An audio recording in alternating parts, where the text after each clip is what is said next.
Hola, muy buenas tardes a todos y bienvenidos a un nuevo programa del canal de Vicente Fuentes y de la web ufopolis.com. Hoy vamos a hablar del reverso tenebroso de los ovnis, personificado en un caso, el caso Michalak, ocurrido el día 20 de mayo de 1967 en Manitoba, Canadá.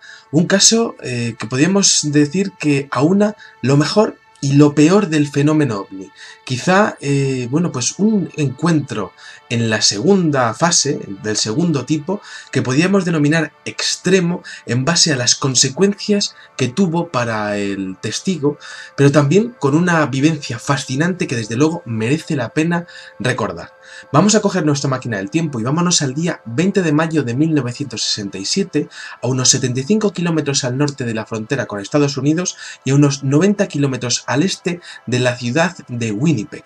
Ahí está este hombre que se llama Stefan Michalak, que es un ingeniero mecánico que trabaja en una industria cementera, tiene conocimientos de metalurgia y también este hombre le encanta la geología. De hecho, siempre que puede se escapa. Este hombre tiene un perfil psicológico totalmente normal, tiene su familia, sus amigos, un hombre respetado, decente y honesto, pero además a este hombre le gusta la geología, le encanta la geología y de vez en cuando se coge el coche y se va a las montañas de Manitoba a observar alguna mena de cuarzo, a ver si descubre alguna mena de cuarzo, porque él sabe que cerca de las menas de cuarzo de esa zona también hay menas de plata y pues él quiere descubrirlas, ¿no? Stefan Michalak, como hemos dicho, es un hombre totalmente normal, integrado en su comunidad, con una familia, con unos amigos, sin ningún tipo de propensión a, adicciones de alcohol, a tranquilizantes, duerme perfectamente por las noches, no tiene ningún problema. El día 19 de mayo de 1967, este hombre sale de su casa en Winnipeg y se va hacia Falcon Lake, hacia esta zona que está pasada la carretera de Trans-Canadá, la autopista de Trans-Canadá. Este hombre llega a un motel y pasa la noche allí y a las 5:30 de la mañana deja el motel y se dirige hacia el norte de Falcon Lake.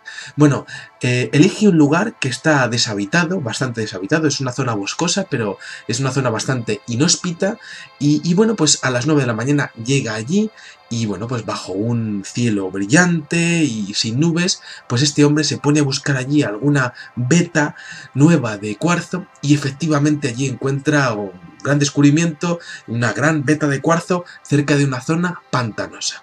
Y entonces este hombre se va ahí, empieza a dejar sus cosas, se pone aquí al lado del arroyo y se pone a sus gafas de soldar y empieza a hacer diferentes pruebas geológicas. A las 11 de la mañana se come el bocadillo, se toma un cafecito que llevaba en un termo y vuelve a su examen de la formación de cuarzo. Y entonces a las 12:15 de la mañana a este hombre le ocurre algo bastante raro, porque la atmósfera era normal, hacía sol con algunas nubes hacia el oeste y de repente este hombre se ve sorprendido por el cacareo de algunos gansos que de alguna manera fueron perturbados por algo. Y este hombre se dio cuenta porque esa perturbación acústica de los gansos no sonaba como siempre. Había algo en el ambiente. De estas sensaciones que te da un poco, a veces que dices, algo no va bien. Pues efectivamente, algo no iba bien. El señor Michalak no se quitó las gafas de soldar, que a la postre este detalle pues le salvó de alguna manera. Como vimos en el caso de Cash Landrum, pues este hombre salvó su vista. Y entonces se sorprendió al ver dos objetos con forma de cigarro puro, es decir, como un cilindro, con golpes en ellos. Este hombre decía que el fuselaje exterior de esos dos objetos voladores no identificados que estaban en el cielo, pues tenían como abolladuras o como golpes, ¿no? Y este hombre lo vio a unos 45 grados delante de él, a unos, sí, exactamente, en ese ángulo, ¿no? Y además se dio cuenta de que estaban descendiendo, y de hecho hacia su posición, y además tenían un impresionante color rojo. Esto es la descripción del señor Michalak, que la verdad es que es una de las más curiosas y sorprendentes del fenómeno ovni. Bueno, este hombre se empezó bueno, empezó a mirarlo bien, ¿no? A empezar a coger detalles porque aquellos dos ovnis con forma de cigarro empezaron a acercarse y se veían cada vez mejor, y entonces se dio cuenta de que estos ovnis tenían algún tipo de tecnología que podía cambiar su forma, porque cuando empezaron a acercarse y estaban ya prácticamente a unos centenares de metros en el cielo, se dio cuenta de que tenían ya una forma diferente, una forma como de disco. Efectivamente, una forma de disco, se habían transformado. Eran una pareja de objetos. Había uno que venía delante del otro. El que venía detrás se paró en seco, se paró en pleno vuelo y de hecho el otro siguió acercándose y de hecho llegó a posarse en una roca grande y plana a unos 160 metros de distancia del señor Michalak. Bueno, el que estaba en el aire flotó durante unos minutos y luego desapareció, volvió a irse por donde había venido. Es curioso porque este hombre habla de que el segundo ovni, el que no aterriza, el que está en el aire, llegó a pasar de colores del rojo al gris y incluso pasando por el naranja cuando estaba en su vuelo hacia el oeste. Este objeto desapareció detrás de las nubes. Y entonces el señor Michalak se quedó asombrado porque aquel otro objeto, el segundo, pues había descendido y había aterrizado a unos 160 metros de su posición. Entonces, claro, este hombre enfocó su atención totalmente, veía ese objeto completamente rojo, un platillo volante totalmente rojo, y además decía que era refulgente, que emitía luz, ¿no? Y que también veía que el color iba pasando como del rojo al gris, también pasando por el naranja, igual que el que había en el cielo, y de hecho se dio cuenta, y la descripción es muy visual, porque decía que el color era como del el hierro fundido, ¿no? El acero inoxidable cuando está muy muy caliente, como hemos visto muchas veces en, bueno, pues cuando vemos una fundición de acero y tal, ¿no? Ese naranja que es tan característico, ¿no? Además de eso, decía que era refulgente, que brillaba y que tenía como tonos dorados. Eso es lo que exponía, ¿no? Que tenía algunos momentos en donde bueno, pues era como un halo alrededor dorado. Entonces Michalak se quedó observando todo aquello y entonces se arrodilló en la, bueno, pues en la veta que tenía de cuarzo, ¿no? Y se arrodilló un poco, pues incluso para pasar inadvertido porque no sabía muy bien qué es lo que estaba ocurriendo, ¿no? Y entonces, bueno, pues este hombre lo que hizo fue, empezó a dibujar un croquis del objeto y le dio tiempo durante bastantes minutos en hacer un croquis y en fijarse en todos y cada uno de los detalles. La nave tenía una forma de platillo, tenía unos 40 metros de diámetro total y tenía además unos 10 metros de espesor. Además veía que había una cúpula o un domo en la parte superior, es decir, estamos hablando de una, bueno, pues una muestra de platillo volante clásico prácticamente, y decía que esa cúpula tenía unos 3 metros de altura. Michalak también percibió bocanadas de aire caliente que venían hacia él, irradiado por la nave, y además decía que había un olor a azufre, y este detalle lo hemos visto en centenares de casos idénticos y también, como siempre digo, en la mitología relacionada con el diablo o el demonio, en apariciones similares en bosques similares al caso de Michalak. Bueno, este hombre también escuchó un zumbido que él asoció como un motor eléctrico, como rápido y fuerte, como cuando el aire es expulsado a alta presión, ¿no? Y este hombre, como ingeniero, se pensó que podía ser un compresor, ¿no? O algún tipo de tecnología que él podía llegar a entender, ¿no? Pero claro, estaba ante un objeto volador no identificado que no podía ser posible, ¿no? Estaba ante lo imposible una vez más, ¿no? Entonces, de repente, una puerta se abrió en el lado visible de la nave y se veían, y de hecho se podían ver en el interior, una serie de luces. Él describe luces, diferentes luces, ¿no? De diferente tamaño y también de diferentes colores, ¿no?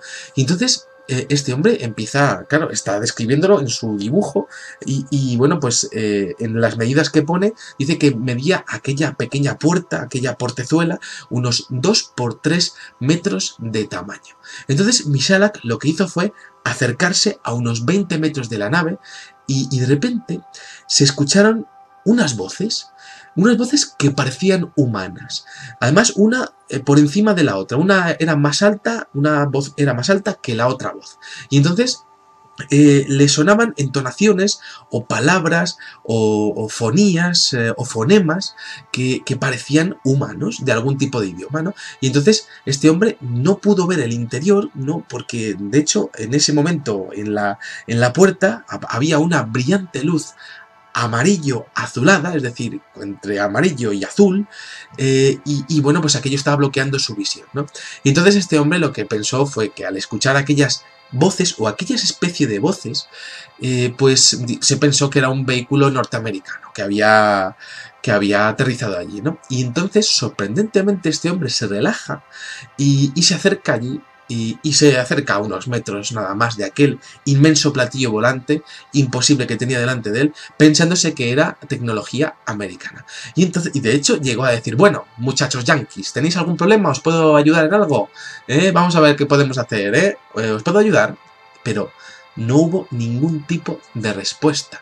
De hecho, empezó este hombre a asomarse un poco a la portezuela y empezó a hablar, ser un hombre bastante culto, empezó a preguntar si hablaban ruso, si hablaban alemán, si hablaban italiano, si hablaban francés, si hablaban incluso ucraniano, y otra vez volvió a hablar en inglés. Ningún tipo de respuesta.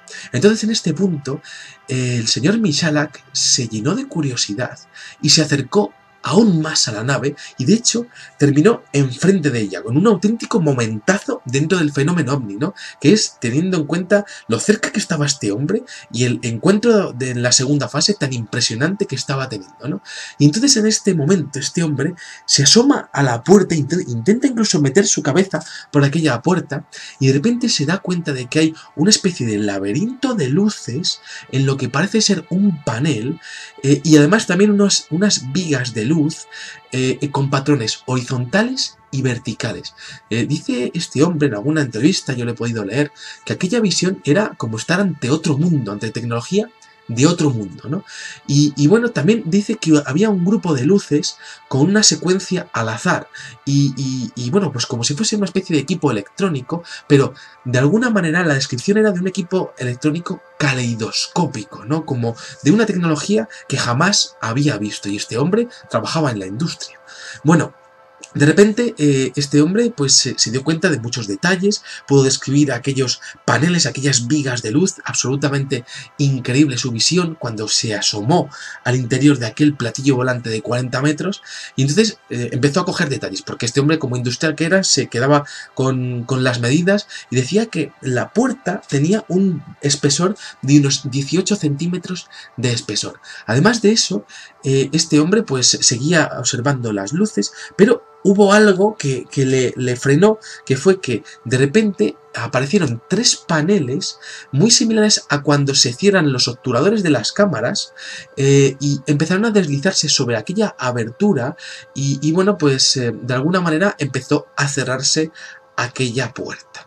De hecho, se cerró aquella puerta como un obturador de cámara y todo el platillo comenzó a girar como hacia la izquierda. De hecho, empezó a desplazarse hacia la izquierda. Y en aquellos momentos Michalak, bueno, pues de alguna manera no sabía muy bien si aquel platillo iba a despegar o no, y entonces quiso tocarlo. Y de hecho empezó a tocar aquel platillo volante de color rojo impresionante, ¿no? Y de hecho empezó a... Este hombre llevaba los guantes de espeleología, ¿no? Los guantes de geólogo, y de hecho tocó el objeto antes de que éste se elevada en el suelo, porque efectivamente aquel objeto parecía que estaba empezando a despegar.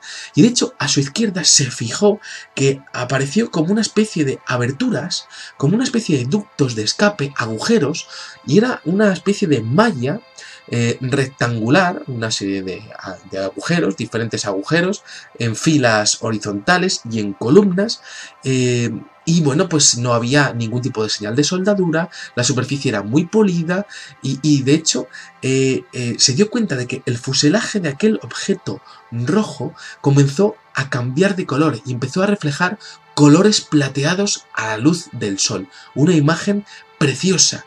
En verdad, Michalak estaba ante uno de los momentos más fascinantes de la historia de la ufología, ¿no? Estaba tocando un platillo volante y lo fascinante que era ver una tecnología tan increíble delante suya, ¿no? Pero este hombre, mientras que estaba tocando aquel objeto volador no identificado, se encontró con el reverso tenebroso del fenómeno ovni. Algo no iba bien, porque al retirar el guante, este hombre se dio cuenta de que el guante estaba quemándose y que estaba totalmente fundido. También, de hecho, se dio cuenta de que la nave inesperadamente hizo un movimiento brusco, cambió de posición y comenzó a expulsar un gas por la malla de agujeros. Y de hecho, la malla de agujeros, este hombre se dio cuenta de cómo era, unos 15 por 22 centímetros, y aquel gas le dio directamente en el pecho. Y de hecho comenzó a arderle la gorra que llevaba, su ropa, su camiseta, y sintió un inmenso dolor en el estómago y en el pecho. Este pobre hombre también empezó a notar cómo se quemaban sus piernas. Se fue al suelo, se quitó la ropa y arrojó la ropa contra la tierra con gran dolor, ¿no? Este hombre, ante una situación de quemarse, ¿no? Y de estar realmente mal, ¿no? Levantó la vista y vio como el gran ovni salió volando y igual que había venido descendiendo, pues igual salió volando, ¿no? Se fue por donde había venido. Este hombre incluso llegó a sentir una última ráfaga de aire caliente y finalmente lo vio ascender. Bueno, podemos decir que fue un encuentro del segundo tipo totalmente extremo, ¿no? Y es que hay mucha gente que asegura haber visto ovnis a lo lejos, incluso haberlo visto desde cerca, pero quizá no tenga ninguna prueba de aquello, ¿no? Bueno, aquel hombre, el señor Michalak, se volvió a casa con más que una prueba, se volvió con parte de su cuerpo totalmente quemado. El área quemada de su cuerpo tenía 30 centímetros de ancho. Entonces, bueno, este hombre, nada más que ha visto ya subir viendo subir al platillo volante, ¿no? En estado de shock, regresa a su coche y le dan náuseas. Este hombre está mal, vomita varias veces, está desorientado, comprueba su brújula. Y hay un detalle increíble aquí, ¿no? Porque este hombre comprueba su brújula y se da cuenta que la brújula está loca. Se da cuenta de que el magnetismo del área está totalmente alterado. No sabe si lo está alterando a él en base a una posible irradiación que ha tenido, o es que el área se ha quedado controlada por parte de la inteligencia que estaría detrás de aquel inmenso platillo volante rojo de 40 metros. Y entonces este hombre trata de orientarse como puede, vuelve un momento a recoger alguna cosa que tiene, pero se tiene que ir al hospital y de hecho está totalmente desorientado y bueno, pues decide ir a casa y a contarle a su mujer lo que le ha pasado, porque claro, en aquellos momentos no había teléfono móvil y no quería preocupar a su esposa. Y bueno, pues este hombre, en vez de ir al hospital, decide primero ir a ver a su mujer, ¿no? Un hombre de familia, y luego ir al hospital ya con ella, ¿no? Y entonces este hombre tarda ni más ni menos que 9 horas en llegar a su casa porque está totalmente desorientado. Entonces, el parte médico de la investigación que se hizo es interesantísimo, ¿no? Y lo voy a leer textualmente. Dice: en la exploración, el médico encuentra un área de quemaduras de primer grado en la parte superior del abdomen con una superficie de 7,8 pulgadas, es decir, unos 17 a 20 centímetros de ancho y 30 centímetros de largo, y que consisten en varias quemaduras de forma redonda e irregulares del tamaño de $1 de plata o menos. Se trataba de heridas de un color rojo oscuro. El pelo en la parte inferior del pecho estaba chamuscado, al igual que el pelo de la frente, con un enrojecimiento cuestionable de la mejilla derecha y en la sien. Es decir, este hombre tenía parte de su vello pues estaba quemado, ¿no? Según el hijo del señor Michalak, Stan Michalak, su padre tenía quemaduras que dejaron desconcertados a los médicos. Decía el chico, ¿no? El hijo del señor Michalak, decía: en ese momento el diagnóstico, si se puede llamar diagnóstico, era de quemaduras de primer y segundo grado. Lo que no pudieron diagnosticar y que no tenían ni idea de lo que era, es lo que apareció por debajo del pecho en el abdomen. El mismo patrón exacto de los agujeros que había en la malla del fuselaje del objeto, en el mismo orden, las mismas filas y las mismas columnas que había comentado mi padre. Es decir, los pequeños agujeros que vio este hombre en el fuselaje de aquel platillo volante dejaron un dibujo en su pecho, en su tripa, en su abdomen, que era absolutamente idéntico, ¿no? Entonces, bueno, una cosa interesante es que, al igual que ocurrió en el caso Cash Landrum, que evaluamos hace poco en este mismo canal, pues este hombre también llegó a perder pelo, estaba confundido, racional, pero estaba bastante confundido, bastante cansado, aturdido, ¿no? Y de hecho, Stephen, cuando fue dado de alta en el hospital, cuando ya estuvo en casa, tuvo que pedir la baja porque sus síntomas empeoraron. Tenía náuseas constantemente y de hecho, él decía que su cuerpo parecía emitir olor a azufre. Un detalle interesantísimo y extraño dentro de la casuística ufológica internacional. Es decir, sus heridas parecía que supuraban azufre.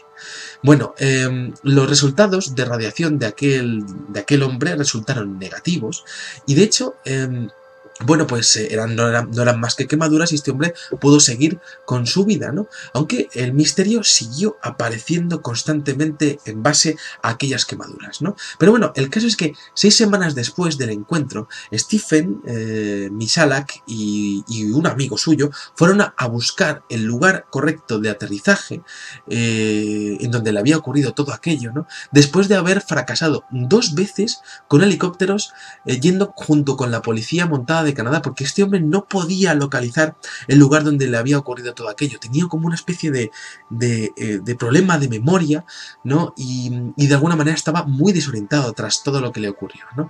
Y lo encontraron. Y de hecho encontraron un círculo quemado del mismo tamaño que la nave que Stephen había visto, ¿no? De hecho, al poco tiempo, un equipo de expertos de los Estados Unidos, en colaboración con la Fuerza Aérea, la Real Fuerza Aérea Canadiense, se reunieron en el sitio y estuvieron haciendo medidas de radiación y de hecho llegaron a encontrar una anomalía de radiación en la zona y de hecho tuvieron que poner en cuarentena toda aquella zona, ¿no? Y podemos imaginarnos a los militares rodeando todo el tema y no dejando pasar a nadie, ni con propiedades, ni sin propiedades, ni por turismo, ni por caza, ni por geología, por nada de nada. Una zona en cuarentena militar. Sin embargo, luego se intentó tapar diciendo que habían encontrado una veta de un mineral radiactivo llamado radio, pero claro, evidentemente qué curioso que aquello se descubriese también en la zona en donde había ocurrido aquel caso con el señor Misalak. Bueno, hubo más investigaciones, la policía montada de Canadá estuvo haciendo prospecciones en el terreno y de hecho otros grupos de investigación ufológicos, tanto de Canadá como de Estados Unidos, estuvieron allí, ¿no? Y de hecho el día 28 de julio, con Misalak y oficiales de la Real Policía Montada de Canadá, pues identificaron un nuevo círculo cerca de una roca de unos 5 metros de diámetro donde el musgo se había retirado de alguna manera, ¿no? Y esto era pues totalmente antinatural y ellos entendieron que podía tener relación con el caso.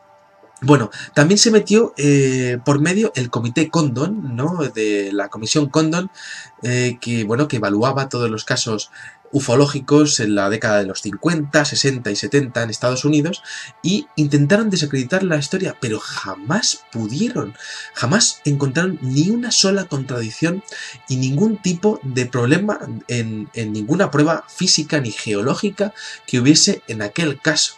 De hecho, Misalak es una de las pocas personas que tendrían derecho, según el informe Condon, a reclamar daños por el contacto con un ovni y de hecho su historia se consideró siempre legítima, teniendo en cuenta la cantidad de difamaciones que hacían por parte de los Estados Unidos a través del informe Condon y de los informes Condon en diferentes casos, ¿no?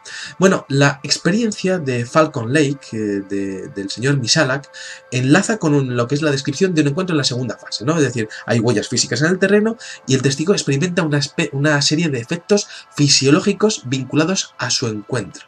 De hecho, esos encuentros fisiológicos eran increíbles, ¿no? Porque llegaron a mantenerse en el tiempo. Cada 3 meses a ese hombre se le volvían a abrir las heridas.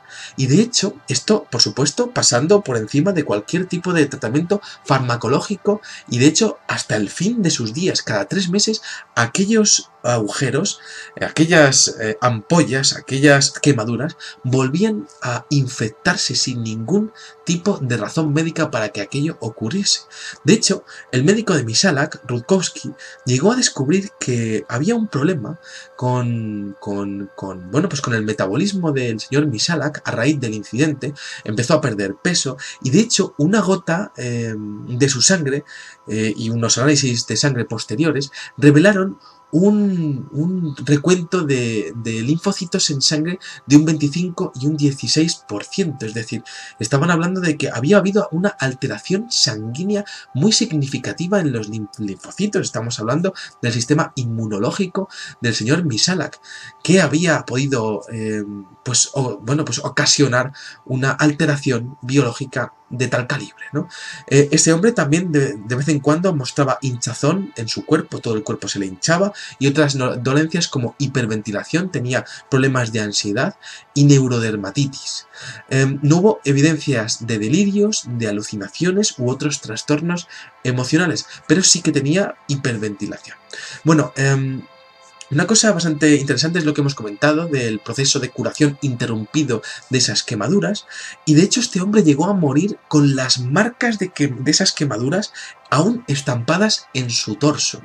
El señor Misalak fue un hombre de una familia honesta y decente, que jamás quiso ningún tipo de problema, no ganó ni un solo duro, habló con todo el mundo, se mostró comprensivo con los norteamericanos, con los canadienses. Este hombre habló con la prensa, con la radio, y bueno, pues se trató de hacer lo más normal del mundo, una experiencia totalmente extraordinaria. Y yo, como investigador, pues me tengo que quedar con muchas cosas, con la dignidad de este hombre, por supuesto, y esto siempre hay que decirlo dentro del fenómeno OVNI, la dignidad de mantener siempre una historia en la que él había sido el único testigo y siempre lo mantuvo, dando todo el lujo de detalles de su historia. Me quedo con el momento de ver cómo los ovnis con forma de cigarro se transforman en platillos.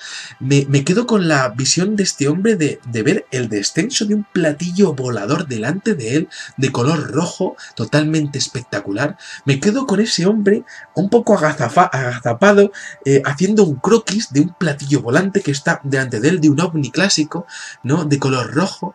Me gusta muchísimo también el momento en el cual, bueno, pues hay voces similares a las humanas, pero que no son identificables por ningún idioma que este hombre conozca, y esto es cierto que podría ser identificado con ese efecto de, bueno, pues de interacción del fenómeno OVNI, de lo que hay detrás del fenómeno OVNI con, bueno, pues con la mente del testigo, ¿no? Como si de alguna manera la experiencia se viese enriquecida por algún tipo de vivencia personal anterior del testigo, que hiciese más comprensible aquello que estuviese pasando, ¿no? Y es que esas voces quizás no estaban ocurriendo, quizás eran una proyección de parte del subconsciente del testigo, ¿no?